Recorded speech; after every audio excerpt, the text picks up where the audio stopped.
Labdien! Labdien! Kārtējā, jau jāsaka, sēdes domes mums ir pagājušas. 27. februārī bija kārtējā februāra sēde, un pēc tās bija jau zināms, ka uzreiz nākamā nedēļā būs nākamā sēde, un tad par tām arī īsi šodien parunāsim. Jā, droši vien mēs runāsim par abām sēdēm. Uzreiz par abām. Jo viņas ir ļoti saistītas. Ja mēs tad pieskaramies pirmai sēdē, tad pašā sākumā tiešām ir tā, ka no darba kārtības tika izņemti 1, 2, 3 jautājumi, 2 saistībā ar tukuma siltums katlu māju iegādi Milskalnē un Jauntukumā, un 1 saistībā ar speciālās izglītības iestādes Spārni. Jau viņi vairs nav speciālā izglītības iestāde, vienkārši pamatskolas Spārni, tā kā atrašanos vienu vietu Tukuma pilsētā. Ja. Tad, par tiem 2 pirmiem jautājumiem es laikam esmu vainīgs, jo es ierosināju izņemt viņus no darba kārtības, jo šī prakse, kas nav manā skatījumā ļoti laba, kad beidzamajās stundās vai beidzamajās dienās mēs iedodam deputātiem ļoti daudz materiālus, ar ko būtu jāiepazīstās. Ja arī mūsu pašu noteikumi saka, ka 3 dienas pirms domas sēdes deputātiem ir jābūt pieejamiem visiem dokumentiem, lai viņš var iepazīties un atbilstoši lemt, kādā veidā viņš balsos. Un tāpēc arī man prieks, ka piekrita deputāti, un mēs neielikam šos jautājumus vairs skatīšanā, jo vairāk kā 20, man liekas, pielikumi. 32, man liekas, tas saskaitīja kopā. 32 pielikumi, un viņi visi viens ar otru bija saistīti, lai pieņemtu tikai vienu gala rezultātu, kā darīt. Tiešām tas bija, mēs esam par šiem jautājumiem runājuši ļoti ilgi, ļoti daudz. Arī iepriekš komitejas sēdē, kas bija pirms domas 20. februāris, ja nemaldos, tad mums tika vēlreiz izstāstīts un tika solīti tie materiāli uzreiz. Jā, diemžēl viņi atnāca tiešām bija ārkārtas sēde. Trešdienas vakarā, un tas apjoms, jo viens ir tas, kas mums tiek stāstīts un pasniegts, otrs ir tas, kad mēs izlasām un paši reāli varam pārliecināties par to, kas tur ir rakstīts. Un šajā gadījumā dažas lietas atradām tādas, kas ir savādākas nekā mums pirms tam varbūt ir stāstīts. Par to nedaudz vēlāk droši vien pieskarsimies, bet pie jautājumiem, kas bija 7. februārī, es domāju, man principā daudz nebija, ko stāstīt. Līdzdalības budžets, kuru arī mēs ar diezgan, ne īpaši priecīgi pieņemot šos te noteikumus, mūsu viedoklis bija, ka šī naudas summiņa būtu jābūt vairāk, lielākai šai naudas summai būtu jābūt, jo tiešām kādu krēsliņu vai soliņu vai kaut ko tam līdzīgi, ja par šo summu var izdarīt, kaut kādu mazu darbiņus var, bet tādu būtisku projektu, par ko būtu ieinteresēta lielākā sabiedrības daļa un būtu gatava balsot, ja, lai iestātos par kaut kādu būtisku projektu. Šis te mūsu līdzdalības budžets neradīs tādu iespēju. Man vismaz liekas, 10 000 Tukuma pilsētai, diemžēl ir ļoti maz summa. Par šo jau mēs esam īstenībā iepriekšējos mūsu šajos raidījumos, teiksim tā, runājuši.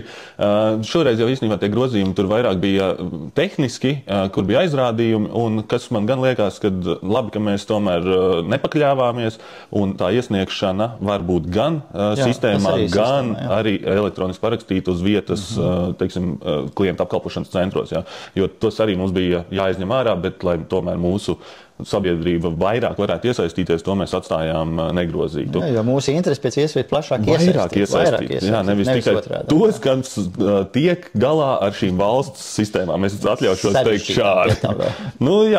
Tieši tā. Jo, man ar reizēm pat ir tā, ka tur ir jāpiedomā, kā un kur jāiet, lai kaut ko iesniegtu. Tas bija tāds, varbūt tās viens no jautājumiem, kas skar vairāk mūsu visus cilvēkus. Jā, par pašvaldības palīdzību dzīvokļu jautājumu risināšanā tur arī tu varbūt vairāk. Jā, nekas īpaši jau tur nemainās. Mēs skatījāmies arī tos, kurus dzīvokļus mums varbūt vairāk vajag vai nevajag, kurus mēs vairāk varam atdot varbūt atsvināšanai un vēl veselu virkni, kas ir saistīts ar šiem dzīvokļiem. Bet pamat ideja ir viena, mums būtu, tuvākā laikā diez vai, jo vēlēšanas tomēr ir savu veidu citas procedūras, ierosina aktīvāk rīkoties, bet mums būtu jāpadomā par to, kā tiešām palīdzēt lielajām ģimenēm, jo nav normāli, kā mēs skatāmies, nav pašvaldībai lielas platības, ko piešķirt daudzbērnu ģimenei, bet ir jāizdomā, un es domāju, tur nav nekāda liela problēma, ja mēs varam vai apvienot dzīvokļus, kas ir daudz dzīvokļu mājās, kur varbūt lielai ģimenei, ja viņi ir blakus, ja?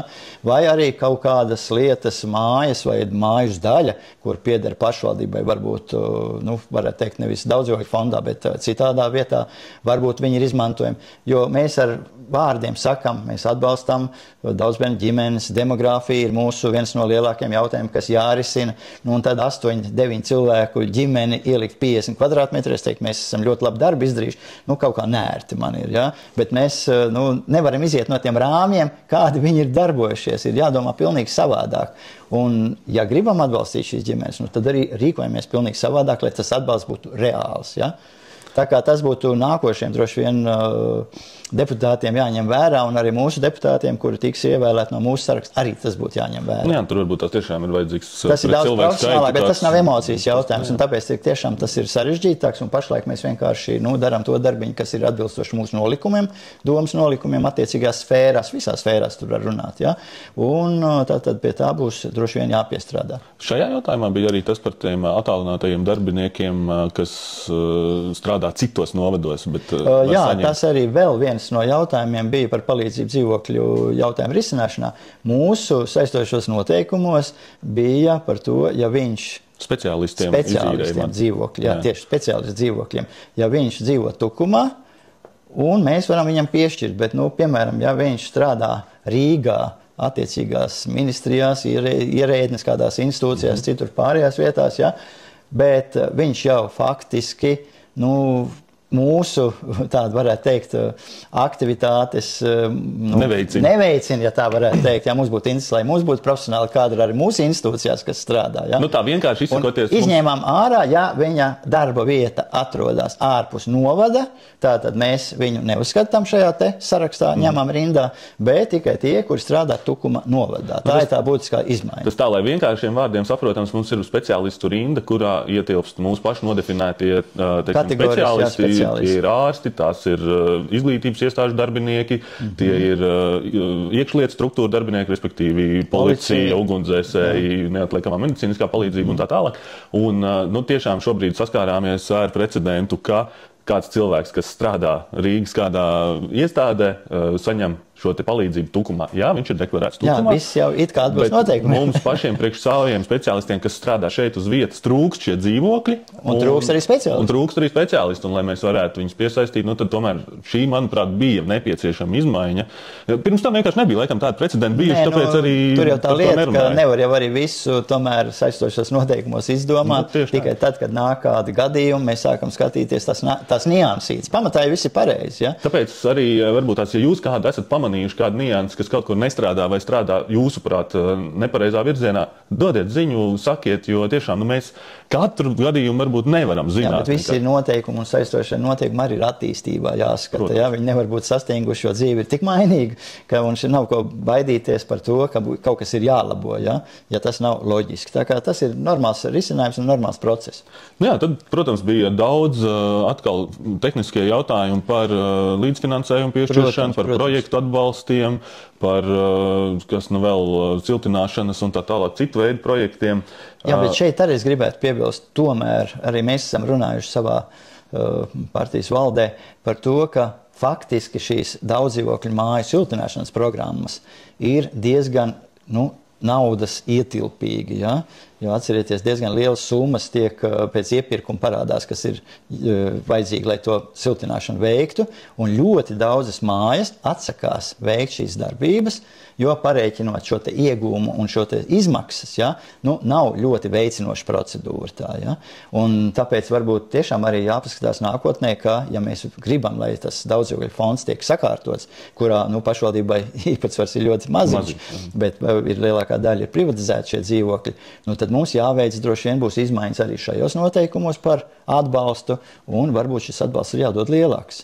Jo ļoti daudz mājas ir sagatavotas tieši siltināšanai, renovācijai, bet ieraugot šos ciparus, kas jau tuvojas dažiem mājām miljonam, ja, ir dažādi pat pāri, ja, tātad kļūst jau iedzīvotāji domīgi, un jebkurš māk parēķināt siltumu tarifu, kas būtībā ietekmē lielāko daļu, vai ne, izmaiņas tikai, ja, ka tās tomēr 20-30 gados pat nevar Protams, ka tirgus vērtība palielinās, ir īpašums labāk, tiek vērtēts, ja viņš ir siltināts labā mājā, ja? Bet principā tās, šī balanss par to, cik mēs ieguldam no pašvaldības puses, lai veicinātu šo procesu, vairs īsti nedarbojās. Nē, Jurij, es nevarētu, īstenībā šeit tā nedaudz varbūt tās savādāk skatos uz to visu. Mēs jau šobrīd esam palielinājuši arī atbalsts gan dokumentu sakārtošanai, gan mums ir diezgan daudz atbalsta programmas tādas, kuras veicina to visu. Ja? Jā, protams, ka šajā brīdī... Skatoties tās mājas, kas ir sagatavotas un kuras nav aizgājušas šajā procesā, ir ļoti daudz vēl. Ne, protams, tur gan arī daudz vēl ir viņiem pašiem savi iekšējie mājas darbi jāizdara ar visu lēmumu pieņemšanām un tā tālāk. Ja, tā kā, bet prieks par to, ka šī aktivitāte ir palielinājusies. To mēs esam īstenībā arī veicinājuši ar šiem te atbalstiem, ko jau iepriekš minēju par dokumentu sakārtošanām un tā tālāk. Arī ar šo te iesaisti un tā kā veicināšanu pašiem uz to, ka sasaukt šīs sapulces skaidrojošā daļa. Ja? Tas ir bijis diezgan liels darbs un tas tiešām ir šobrīd. Ar interesi pieskāries par veicināšanu, par pašu māju pārvaldīšanu. Tuvojas maijs un ir noteiktais datums, kurā iedzīvotājiem bija iespējas pašiem izvēlēties, kurš būs mājas apsaimniekotājs, pārvaldnieks, kādā veidā pārvaldīs savu īpašumu. Ja? Un es domāju, ka tas lēmums, ka mēs pieņemam, devām gadu laiku vai cik tur, gandrīz gadu, lai paši iedzīvotāji izvēlēs un tikai tad pašvaldībā iepirkuma procedūrā, es ceru, ka iepirkuma procedūrā noteiks, kurš būs pārvaldnieks tām mājām, kuras nav pašas izvēlējušās. Ja? Ļoti interesanti, kādi būs šie rezultāti. Cik es zinu, tad ļoti daudz jau ir pozitīvā virzienā gājuši un paši noteikuši, kurš būs apsaimniekotājs. Vispār jau šitais pēdējais jau nebija tikai mūsu uzliktais gads, viņš jau ir ļoti ilgs tas periods, kurā bija jāizvēlās. Protams, tikai jautājums ir pieliekot ar domas lēmumu uz šo datumu. Jā, tā aktivitāte ir palielinājusies viennozīmīgi. Jā. Tad, kas mums Kandavas mākslas mūzikas skolas reorganizācija, respektīvi tā ir apvienošana, kur abas skolas arī tam piekrīt. Kandavniekiem nevajadzētu uztraukties par to, jautājums tikai bija par šo nosaukumu, ja?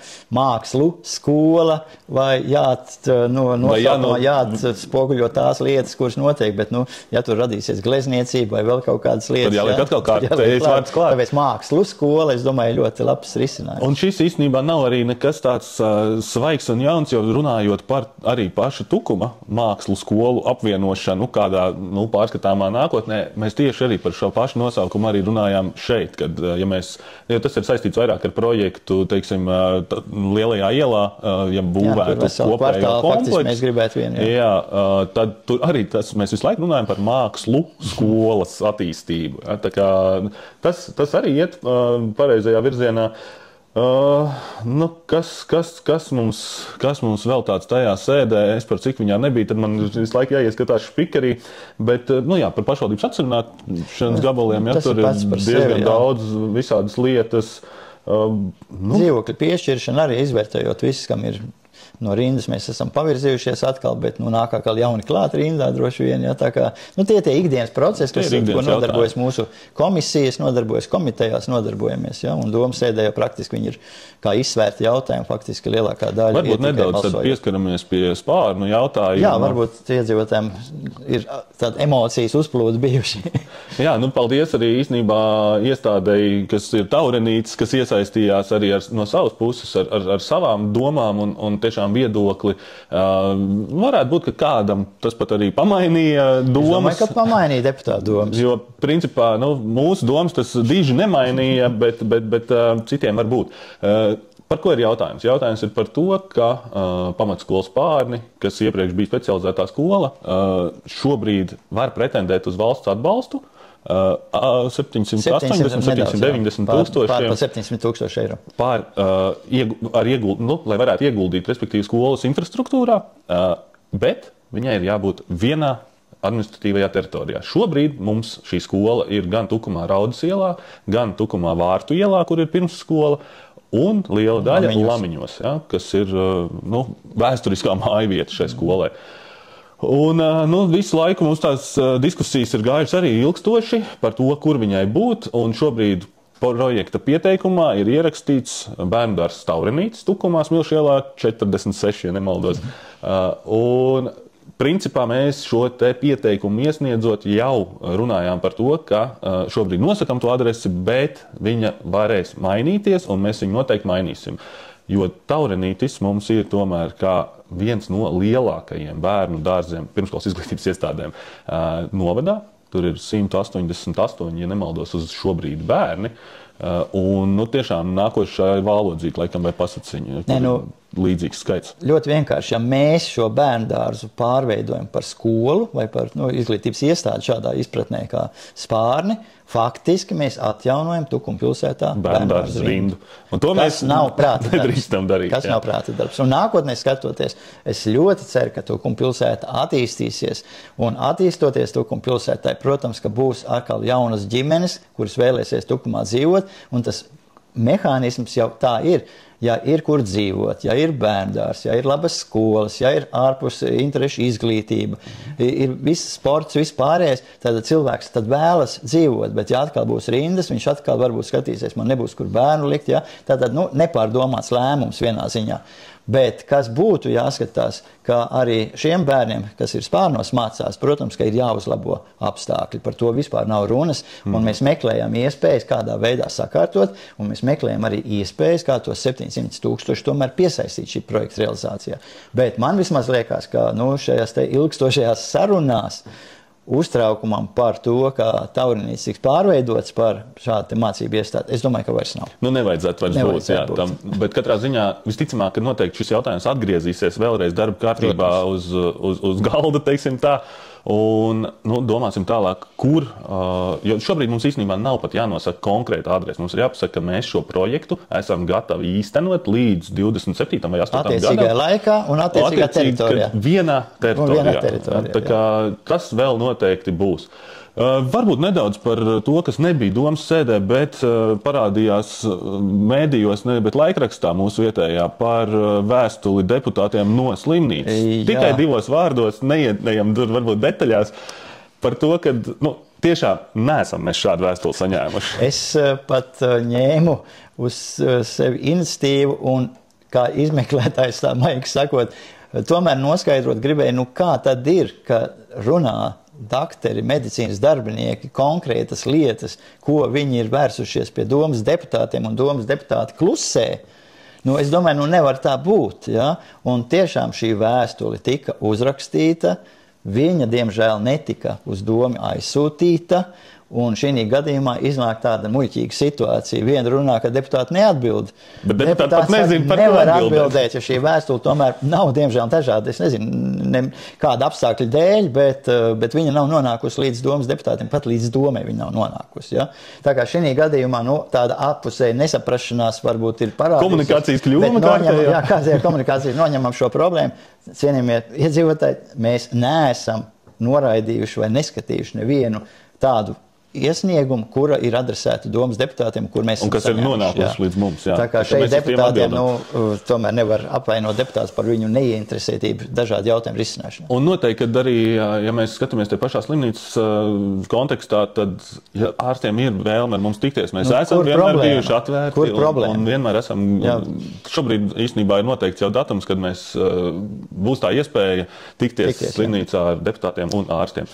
Tagad tas ir, un tad ārkārtas sēde varbūt tiešām īsumā, jo visi var redzēt arī tātad ārkārtas domas sēdes ierakstu, gan tā ir mūsu lapās ielikta, gan arī pašvaldības, jā, tātad viņi var detalizēt noskatīties, lietas būtība tikai viena. Protams, ka šajā laika periodā par šiem 2 siltuma tīklu uzņēmumiem, kas ražo siltumu mūsu iedzīvotājiem, gan Jauntukumā, gan Milskalnas teritorijā, problēma ir viena. Kādā veidā mums nodrošināt iedzīvotājiem nepārtrauktu siltuma apgādi. Un es domāju, ka mēs diezgan ātri sapratām, ka jaunas trases būvniecība, jaunas siltuma katlumājas būvniecība, varētu teikt, ir laikietilpīgi procesi, un ja mēs neesam saulaicīgi to sākuši darīt, tad šajā periodā, kurš ir palicis līdz nākošajai apkura sezonā jau, ja, faktiski mēs jau gadu esam, vairāk par gadu, vairāk kā gadu esam zinātniski prātojuši visādas lietas, kas ir labāk, kas ir sliktāk, kad mums bija tikai viena jautājums, kas bija jāatrisina tomēr līdz nākošajai apkura sezonai. Par kādu cenu mēs pērkam un kādu slogu mēs uzliekam iedzīvotājiem, ja mēs pērkam par, manā skatījumā, ļoti augstu cenu. Te jau es bišķi tomēr iestarpināšu par to, ka tu saki, nav jau vairs varianti. Jā, šobrīd īsti variantu vairs nav, bet tas viss sākums jau bija tomēr 22. gada beigas, 23. gada sākums, kad mēs rosinājām atkal izskatīt jautājumu par trases būvniecību no Asteru ielas uz Jauntukumu, respektīvi no Tukuma siltuma centrālās katlumājas. No pilsētas centra faktiski, jo trases jau līdz tam ir. Jā, līdz universāla veikalam, kas ir Brīvības laukums, neatceros tagad 4 vai kā, no turienes principā būtu tā trasa jāizvelk līdz Jauntukumam. Un tikai pēc tam sākās vispār runas ar uzņēmējiem, jo 22. gada beigās mēs parakstījām šo 10 gadu līgumu par to, ka tiks nodrošināta apkur. Tātad uzņēmējs nevar teikt, ka viņš arī nezināja, uz ko viņš parakstā. Tas vispār ir interesanti, noslēgt līgumu uz 10 gadiem un pēc nepilna gada pateikt, es nekurināšu vairāk. Jā, jocīgi. Tieši tā, un tādēļ arī tas mūsu balsojums šajā reizē tiešām, viņš ir dažāds vienā vietā pret otrā par. Jā. Kāpēc dažāds? Tāpēc, ka Milskalnas gadījumā Sijāša Lokenbeka nosauktā cena ir ļoti tuvu vērtējumu cenai, par ko mēs arī drīkstam iegādāties. Certificēt vērtētāji. Jā, un Jauntukuma gadījumā, diemžēl, 2,6 reizes ir lielāka tā pirkuma cena pret certificētu vērtētāja īpašuma vērtības cenu. Ja. Tur ir vēl viens vērtējums, kas ir kā biznesa vērtējums, bet tur mēs nepiekrītam par to, ka mēs biznesu nepērkam. Ja tas ir bizness, tad droši to var turpināt un darīt. Bet es jau arī domas sēdē teicu, ja tas būtu bizness, un ja tiešām doma ir ļoti labu lietu izdarījusi, viņi izsūtīs ļoti daudziem siltuma ražotājiem vēstules vai nevēlas iegādāties šādu objektu. Ja? Un ja faktiski varētu teikt, interesi ir tuvu nullei, tur 1 vai 2 ar ļoti tādiem, lielākiem tarifu noteikumiem būtu gatavs, es viennozīmīgi uzskatu, tā tad nav biznesa. Un ja arī uzņēmējs pasaka, ka tas nav biznesa, ka viņš nevar nopelnīt vairāk par 30-50 tūkstoši gadā, tad man liekas ļoti nesmuki ir, ja es labāk uzspiežu lielu cenu un to 5-7 gadu peļņu, ko viņš varētu nopelnīt, tas paņem vienā reizē. Ja? Tas nav korekti. Un tāpēc mēs arī balsojam droši vien pret. Par tiem izvērtējumiem, bet tas ir cits stāsts. Tas ir cits stāsts. Un otrais, tātad droši vien, ka būs nākošais solis, kurā vēl būs jālem, būs par to, ka mums būs jāsniedz galvojums Tukuma siltumam par attiecīgā objekta iegādi. Līdz tam vēl ir jātiek. Līdz tam ir jātiek, bet es domāju, ka viņš būs jārisina, jo septembris, oktobris, kad apkuras sezona pienāks, ļoti ātri atkal tā vasara paies. Bet labākais visā šajā gadījumā, manuprāt, tomēr ir tas, ka jau šobrīd gan Milskalnē, gan Jauntukumā Tukuma siltums nodrošina, tas tie ir nomas līgumi. Tie ir nomas līgumi pašlaik, kuri beidzās 31. maijā. Bet jau šobrīd iedzīvotājiem apkuras tarifs ir pielīdzināts kopējiem Tukuma siltuma apkuras tarifam, un viņš ir zemāks nekā līdz šim iepriekš. Un tas īstenībā ir ļoti adekvāti, ka viņš ir zemāks, jo Tukuma siltumam tas areāls un apjoms ir ļoti liels. Pret to, ka, ja tikai Jauntukumā, loģiski, ka tā cena ir lielāka. Jautājums tikai ir viens. Vai 200-300 tūkstoši mums ir jāpārmaksā? Ne par ko citu. Vai iedzīvotājiem tas būtu jāmaksā? Un šajā vietā mēs liekam punktu. Tātad baudam pavasari. Jautājums paliek vēl atklāts. Jautājums vēl, mēs viņam noteikti vēl pieskārsimies, bet šodien liekam tam punktu. Baudam pavasari, ārā paliek arvien jaukāks un skaistāks laiks. Mēs visus 4 gadus esam darījuši, vismaz reizi mēnesī pie jums nākuši šādā veidā, kā esam solījuši. Visticamāk, kad šajā pavasarī mēs tomēr būsim nedaudz vairāk jums redzami, jo 7. jūnijā, kā jūs visi zinat, ir pašvaldību vēlēšanas, uz kurām ļoti liels lūgums ir tomēr arī aiziet. Un, pat ir bijusi arī sieviešu diena. Sveiciens visām dāmām. Jā, bet par vēlēšanām tiešām runājot, mums ir tāda ļoti liela nelaime. Mēs esam diezgan pasīvi kā vēlētāji. Mēs neizsakām savu viedokli balsojot, bet mēs esam ļoti lieli kritizētāji par to, kas ir ievēlēti. Cienījamie vēlētāji, tas tikai no jums ir atkarīgs.